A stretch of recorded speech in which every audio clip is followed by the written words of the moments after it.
হাজার বছর ধরে আমি পথ হাঁটিতেছি পৃথিবীর পথে। সিংহল সমুদ্র থেকে নিশীথের অন্ধকারে মালয় সাগরে অনেক ঘুরেছি আমি।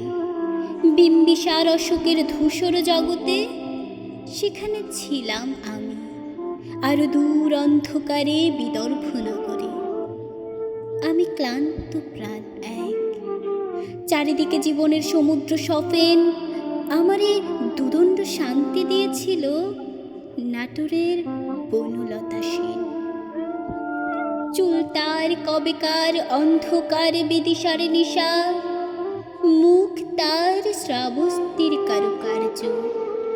অতি দূর সমুদ্রের পর হাল ভেঙে যে নাবিক হারাইছে দিশা, সবুজ ঘাসের দেশ যখন সে চোখে দেখে দারুচিনি দ্বীপের ভেতর, তেমনি দেখেছে তারে অন্ধকারে। বলেছে সে, এতদিন কোথায় ছিলেন?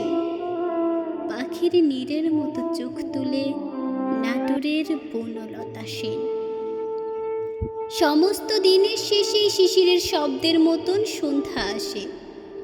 ডানার রৌদ্রের গন্ধ মুছে ফেলে চিল। পৃথিবীর সব রং নিভে গেলে পাণ্ডুলিপি করে আয়োজন। তখন গল্পের তরে জোনাকির রঙে ঝিলমিল।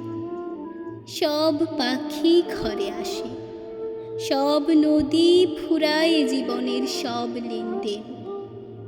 থাকে শুধু অন্ধকার মুখোমুখি বসিবার বনলতা সেন।